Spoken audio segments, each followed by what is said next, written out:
Hi everybody. Let's start. It's already 9:30. So yeah, hi all.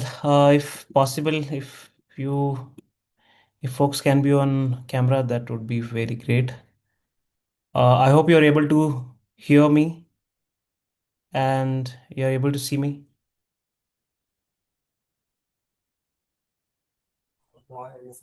Yes, we can hear you. Thanks so much. Okay, so let's get started. One second. Okay, so we started last session, right? And we kind of went through the agents one-on-one session, but uh, we received a lot of feedback stating that we need to go from the basics of it and understand it deeply, and then build on top of it, right? So I mean, I reckon that, and I really feel that that's important. So what I have developed after that session is an entire curriculum, which is AI Foundation series, and you know, so it's consist of 9 sessions as of now. Okay, so we'll go like the first 3 sessions is very basic. I mean, all the sessions are basic, but it's like without these 3 sessions, right, you can't build on top of that. So before building any models or any workflow or any agents, right, you need to understand the data intricacies of data. What data is, how do we make decisions out of it, right? And how do we collect it, how do we process it? So all these things we need to understand it, and that's wherein I came into the feedbacks were aligned in that sense itself. So kind of we'll go through that, and then once we have that understanding of what data is, the what, why, and how of data, and then afterwards we'll understand what machine learning is, how we build a model, what kinds of models are there, all those stuffs. Then we once we have that machine learning into our bucket, so now you will be having how many things, like you have data understanding, how to collect them, what data or insights you bring out of them. Right now you have machine learning understanding as well put together. Once that is done, we'll go to understanding, we'll go to understand what AI is, because without all the 4 things you cannot go and directly build what AI, the agents and etc, right? Because more or less the idea, the thinking, everything almost is same, it's similar. Now once we go to session 5, we have um, you know uh, generative AI, then we build on top of it. So what generative AI is, what LLMs are, we kind of saw in last session, but kind of we will go again in a very functional and very detailed manner, and with basics intact. Okay, not like hands-on as of now. It's purely functional. Okay, and we'll see what kind of careers are getting leveraged by using AI and data science and ML and whatnot, right? So this is what preliminary thing is, and every session builds on top of it. So you have to kind of watch or attend all those sessions. If not attending, you can watch the recording also, because I'll be sharing it. And before that, let me see if it's getting recorded or not. Yeah, it's getting recorded. So we'll be sharing that at the right recordings and all. So who is this for? So ICP is basically who all can benefit from this curriculum. So far, so good, right? I mean, no questions, or you are able to understand why this curriculum has been designed after that initial session. You can give a thumbs up if you understood it.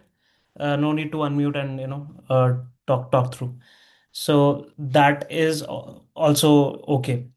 So now, if that is done, I see that it's clear. So the ICPs basically, right? So who all are, the primary focus or primary consumers of this course? So anybody who is trying to change the domain, plus who is trying to switch jobs, who is in within a month, if somebody is going to go for an interview, that's going to be a very quick refresher.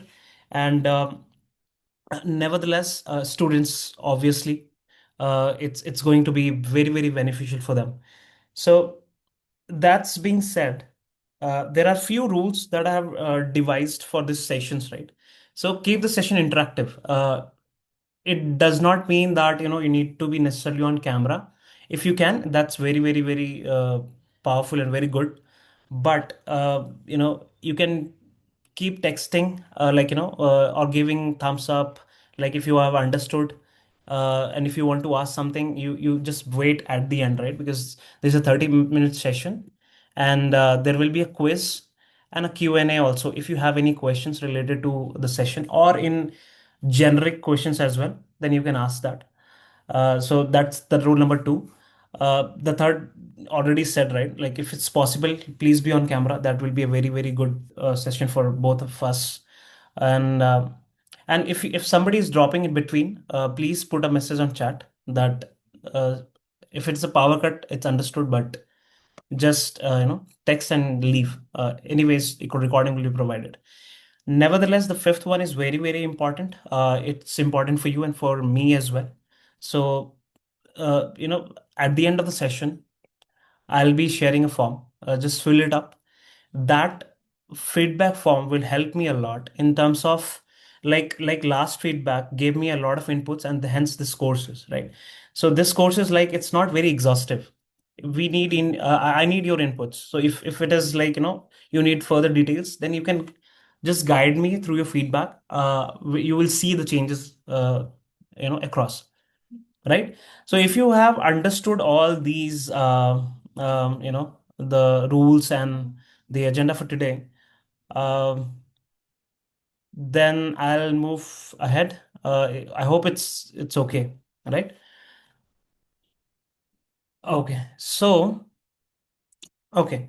So I mean, before, like I said, before going into intricacies of everything, we need to understand what data is, right? Before writing the queries, before writing anything of sort, which, before building any models, before building any workflows, we need to understand what data is. So, you know and how it is running us, right? How companies run on that, how they benefit out of it, right? What kind of insights they generate. Why is it very necessary in nowadays that we need to capture each and every data, so that they can utilize well, they can process it faster, right? So we'll understand this in this session. So I mean, this slide already covered. So the agenda of this session is, I'm not sure if we'll be able to cover all that in 30 minutes, because my motive is very very clear. I want to go slow. I want to go and do it for those folks who are very new or very, they want to understand from basic. We'll try to cover as much as possible in 30 minutes. It's already 9 minutes over, right? And will not rush throughout the 9 sessions. It does not mean every session is one PPT. It's not like that. Okay. Yeah. So what we'll cover here, right? We'll try to understand and draw parallels, like how data is kind of attached to our soul and body, right? So right from morning to the moment we sleep off, right?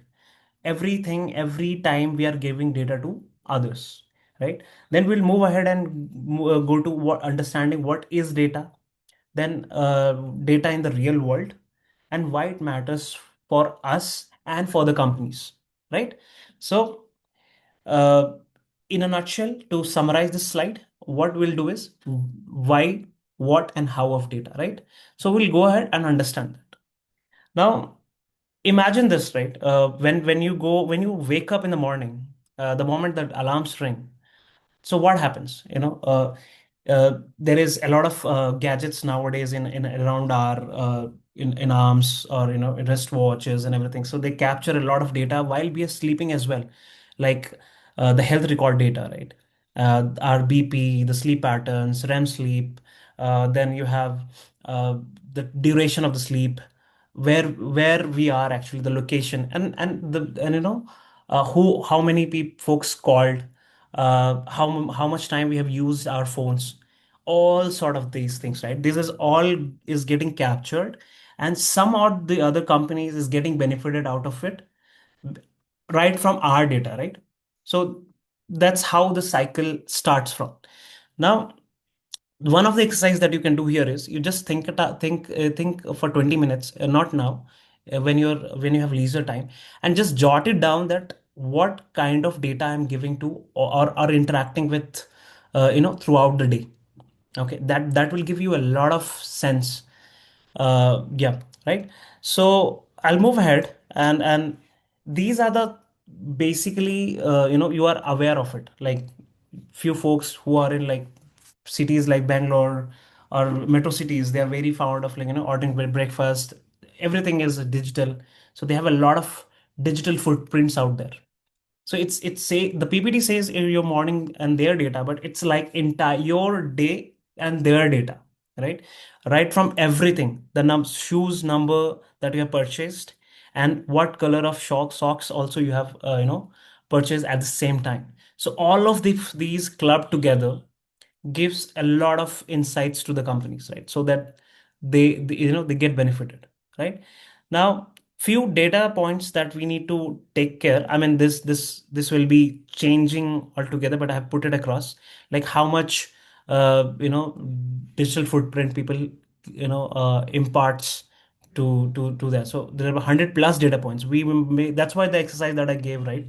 I mean, that's a beautiful exercise that you can do. You just sit down, write across like how many data points you give to, you interact with. So just now you saw here, like 100 plus data points are generated every day or before 9 a.m. I mean, that's a premise, but at a large, 100 plus data points are captured. The messages, the WhatsApp messages, the Instagram, the social medias, all those things, right? If you club it together, a plethora of data is getting captured, or we are interacting, right? Now, once that is done, the moment we understand this, okay, I'm generating a lot of data, but before that, what we should ask this question, right? We should be able to understand what exactly is data, right? So if we say, okay, we are giving data, what exactly is data? Do we understand that? Do we have, uh, uh, you know, uh, have we figured out that, okay, these are the data that we are giving? What is data? What is good data? What is bad data? What types of data do we interact with, or do they capture? Right? So this is very, very important to understand it, right? So this, anything, when you say digitally or offline, anything, any if it is record if it can be recorded, right? If it can be recorded, or it's a collection of facts, basically, right? So data is basically a collection of points or facts, which is captured. It can be captured, it can be measured, it can be observed, right? It can be, something can be brought out of it. So that at a large, it's called as data, right? Now, once we understand what is data, we will, the next question which should come to us is, what types of data do we have, right? What types of data do we interact with?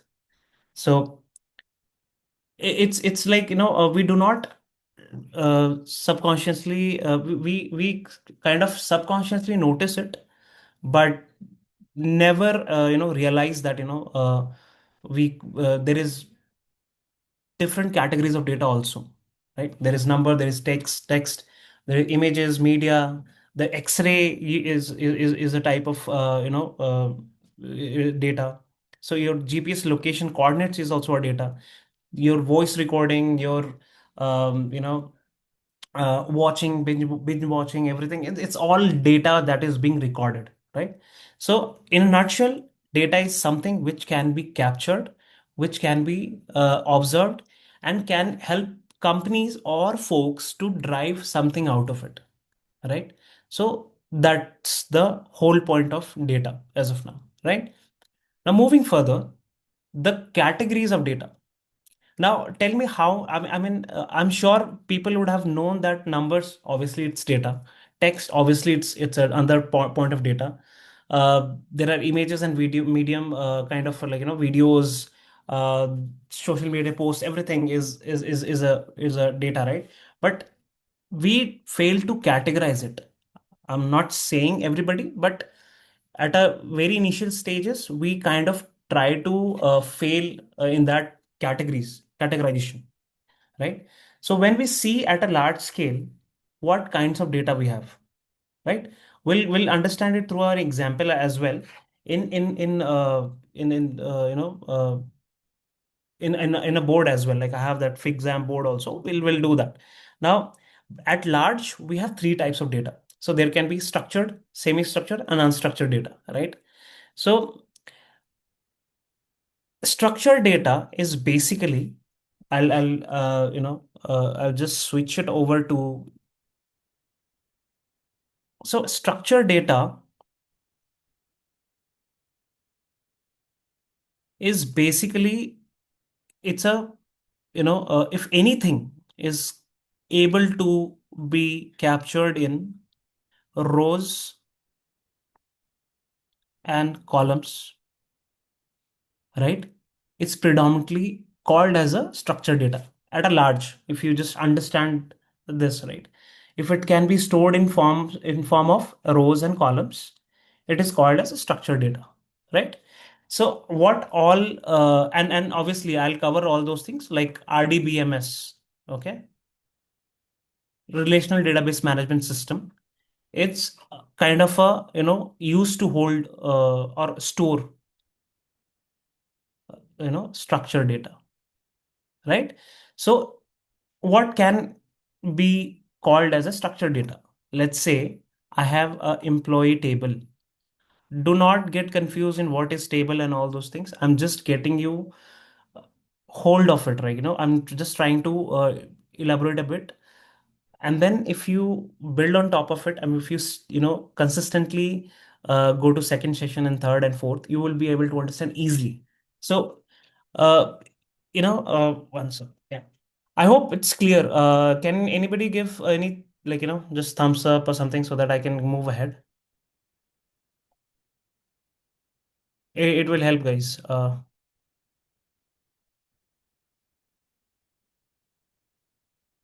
Okay, thank you. So, right. So, structured data, as we spoke, it's basically organized in rows and columns. Okay, like anything. How many participants? Who has joined? So session one, uh, Samudra joined, like that, right? I mean, it will be a list, but that's fine. I mean, here you understood, right? If it can be organized in rows and columns, it's a structured data. Examples, here are the examples that's given. Bank transaction, employee attendance, um, the a data table, any data table, like the scorecard and everything, like you see in IPL and other matches, that is a structured data, right? Semi-structured data is basically is amalgamation of structured and unstructured, kind of a data. So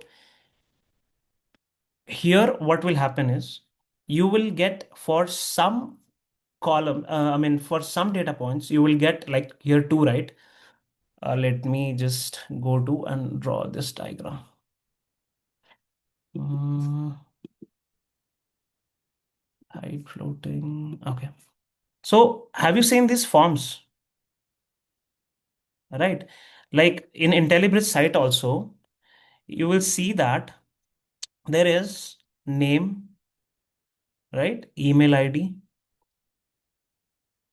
and there will be some, what did you like about the session, Okay, this will be a text at large. Now, this can be stored as a, one second. This can be stored as a rows and column, right? Let's say first one is name. Okay, name. Second is email. Third is, let's say, comments, right? So your, let's say, name is Samudra. Email is anything like at gmail.com. Now comments will be, let's say, uh, it was good. So you saw here, right? It's getting captured as a comment. It's too I mean, how did I put it? It's kind of a sentence or characters. So what we do is understand it as in a email format. So what you give at to, that is email ID, and from is again the receiver's sender's email ID. Then you date at which it was given. I mean, it was sent, and the body, the email body, it will be you know stored somewhere else, right? So that's why it is a mixture of structured and unstructured. So your WhatsApp messages, your email headers, and it is stored in JSON format. Okay. So JSON format, if you and if you just one second.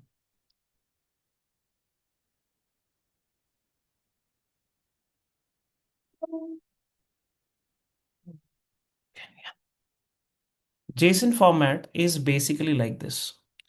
We'll understand all these in later also, but I'm just going through in piece, right? So it will be name. It will be a key value pair kind of a stuff. Okay, name. It won't be here like this. It will be like this. Okay. Then again your name, and then your mess body. Your body will be here, and then your text will be here. Okay. So it will be in a JSON format. So that is a semi-structured data. Now, yeah. Now, unstructured data is basically any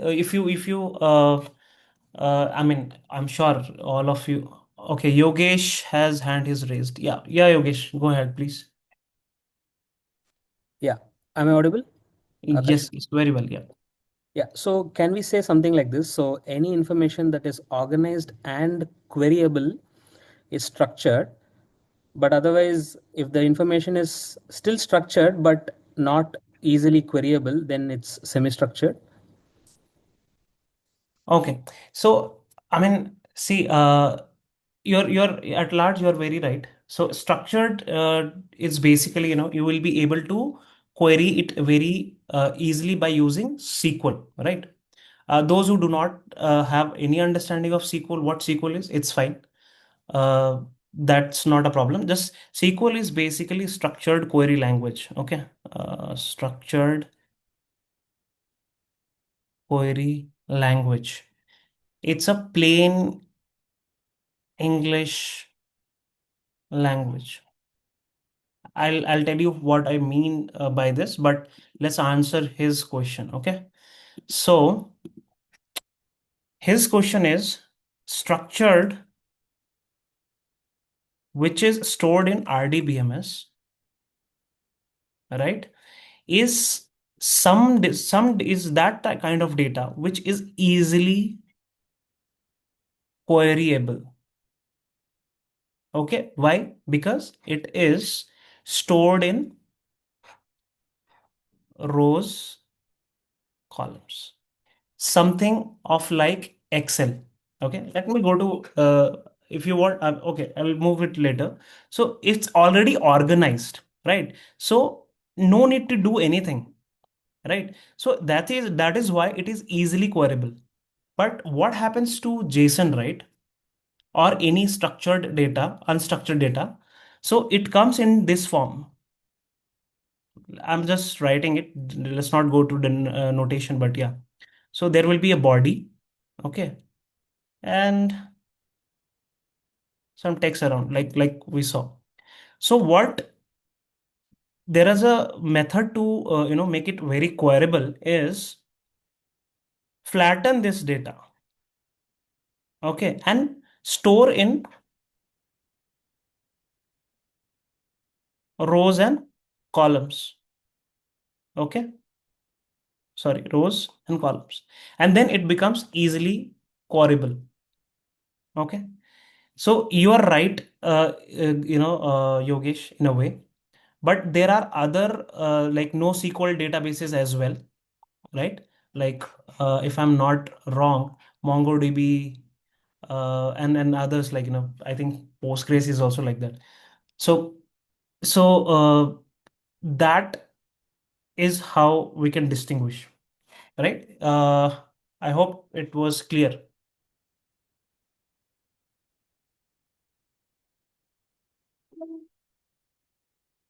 Okay, I mean, Yogesh, was it clear?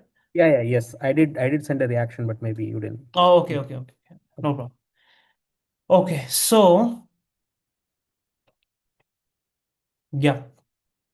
Unstructured data again, like which does not have labels. Labels means, you know what? Labels means your headers, right? So, guys, those who are very new, if something is not clicking, you can just tell me at the end, or I'll make some time for that as well. So, unstructured, right? Where were I? Um, okay, no fixed. Okay. Unstructured data is basically your photos, videos, right? It's all like NoSQL databases that stores it. I'm sorry, but I found while speaking I was giving an example, but that went ahead. No problem. If it comes, I'll again say. But yeah, now unstructured in a way, for that data lakes and these things are used. Those are more raw format data, and it's directly you need to process that, and then comes into queryable structure again. So if you say this needs a lot of uh, you know um, transformation or flattening or these things, but here it's kind of samey. Netflix, all those your OTTs, right, produces a lot of unstructured data. Okay, so that being said, I hope it is clear. Okay, so one of the things that you can do is take it as the example and try to mark or try to note it down what kind of data or what types of data Zomato collects. Like it's there. It collects everything. I'm sure, but you just note it down at which step, what kind of data, type of data it captures. Okay, like for example, while sign up, what whether it is a structured or unstructured or semi-structured. When you raise a complaint, they ask for a photo and video. So what is that type of data? So just take an live example of any app or something, or any real world example, and then try to come up with those scenarios and answers. That will help a lot. So yeah. So I mean, that's everybody knows this. Yeah, Surya.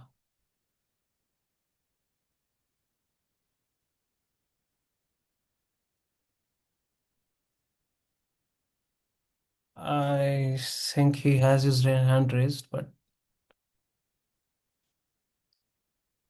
okay.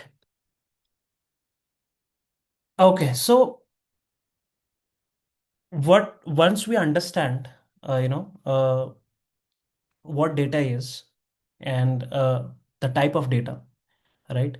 I'm not talking about data types of the programming languages as of now. I'm just talking about the type, the higher bucket, right? Structured and unstructured in terms of querying the data, right? Now, once we understand what is data, right? Uh, Am I audible now? yes, Surya, you're audible. Yeah, sorry. Actually, I was unmuted.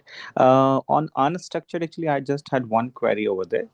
Mhm. Uh, let's example on Zomato you mentioned. So on Zomato, if we have some photos, like how we put our reviews by taking some pictures. So Mhm. how we can like if I have to fetch some record, like if we have structured data and I want to fetch few records of past data, I can write a query and can get it. In the same way, if I have to find some detail from the unstructured data, how can we do it? Or is there any process we have at the moment? Right. So that, like we said, right, for unstructured, I mean semi-structured, we kind of flatten it. Here, what happens is it's the data is so huge. It's into so if you have that data lake and that uh, side of the world where the collection happens. So what happens is it's everything is stored and it is chunked. It is chunked in such a way that, for example, let's say I have raised a query of a refund. Then Zomato says, okay, upload a photo. Then it gets, compressed and then gets stored or in a different schema altogether. So there will be a ID with a foreign key that will be attached, and then it gets fetched. But yes, in between we have a lot of flattening architecture that we can go across. So in later part of the sessions, I have already included Netflix, um, mm, the architecture and how they do it, because they mostly deal with a lot of unstructured data. So I have a session on that. So in later part of the curriculum, right? So in total we have 9 sessions, right? But 30 minutes every day and then 1.5 hours Saturdays. So that will cover. But yes, to start with, for all, just understand unstructured is there is no fixed format, and the videos and everything is kind of unstructured as of now. Collection part will come. How they utilize the Netflix case study will come. We will utilize that as well. Okay. I mean, that will give a more real understanding. Okay, clear. Thank you. Welcome. Okay. So, when we have the data, right, now we understand why data is important, what kind of data we can capture. Now, the third important is how it is collected. But before that, how data becomes a decisions, right? So just imagine, if you have, let's just take a Zomato example itself. So what we do is, I order a lot, let's say for example, and uh, for once, uh, so they have a lot of information collected. So I gave a lot of data, the daily orders data, the locations on which I kind of get my order delivered, and for whom I basically gets the order delivered, and what kind of uh, meal type, meal preferences, uh, then which restaurants, all those data I have given, right? Now they have processed it as a information, right? So like, okay, he has ordered this, morning he orders this, so give him that kind of recommendations. Then uh, he'll have more purchasing power to order, right? And then let's say Tuesday I do not order non-veg. Thursday again I do not order non-veg. So that kind of, with the raw data, they kind of that when collected, all information is getting passed, and it becomes a pattern. And that's how they kind of find out that, okay, this is my go-to customer because he has ordered these many times, kind of how we call it, like a premium customer. And when I once, if I have taken let's suppose I got a very bad meal some odd day, right? And I wanted to ask for a refund. So if the pattern found is that, looks like he is a very prominent customer, so the likelihood of me asking a refund or cheating on that refund is very less. So instead of, let's say, they will try to retain me, so that's kind of a decision they will take, right? So retain it, because the AOV that I have given to them, the AOV is basically the average order value. So the AOV that I have given to them and the refund that I am asking, and it's not a repeatable pattern that here and now and then I'm not giving them um, refund requests, or I'm not asking for refund requests, right? So they will the segmentation for me will be different, right? They will do like that, and then the decision comes that give him a good refund because he is a very good customer, right? So that kind of scenarios also comes, and a lot of fraud analytics and these things, these kind of decisions we take. So that is what I'm trying to say here is, like, how do you uh, process the data in such a way that you find insights and take decision on that. Because if you're collecting some data which is not uh, helping me in finding out any insights or taking any decision, that is just a junk for me. Okay, so just keep this in mind. That's how our motive is to collect data is to take a decision, right? Yeah, I'll move ahead. Just a time check. Okay, we are on time. Okay, so I mean, I have taken I'll just brief you. I'll just stop here because 30 minutes is what I have promised to everybody.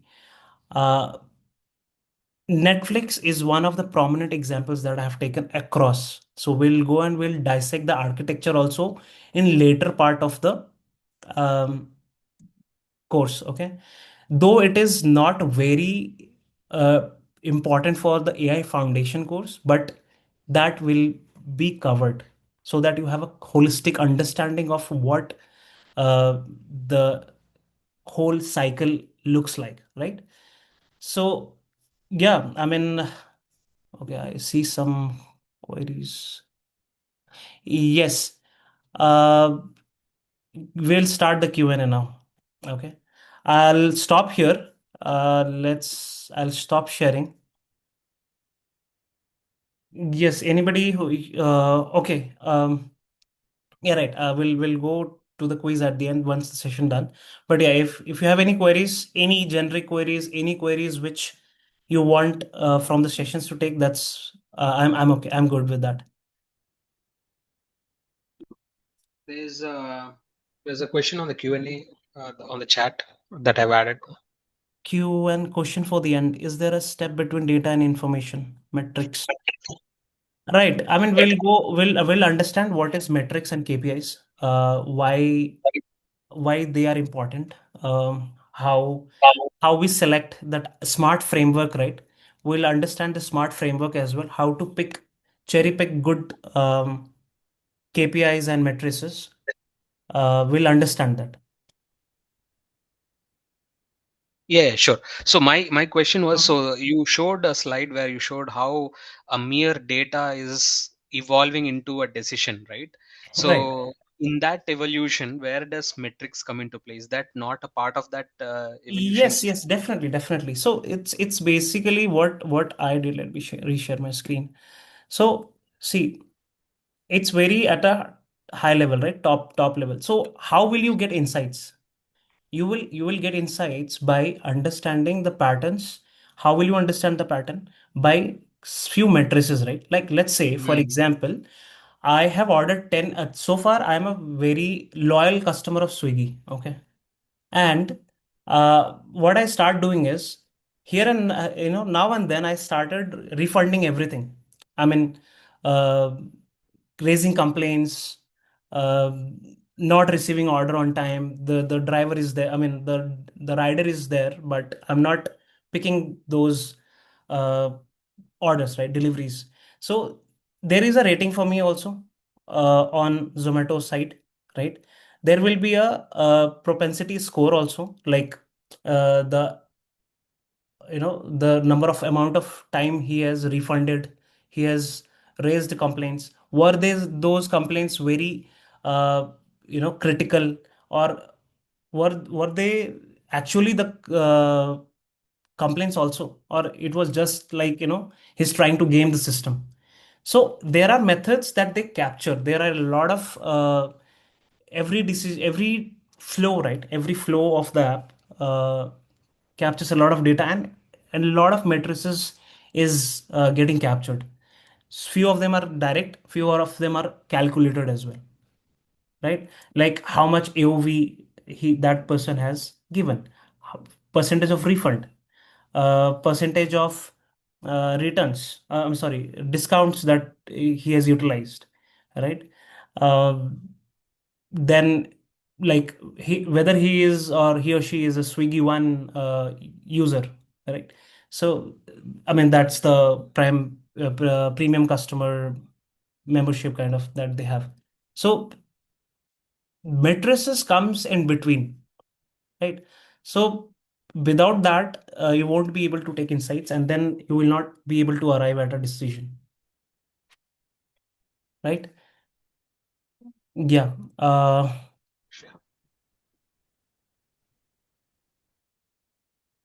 Yes. So I'll just remind this word. We were at slide 11. We'll start from 11 from on Thursday. Meanwhile, I'll share the slide, okay? And you can go ahead and read it. It's very preliminary, okay? Any other questions, anybody?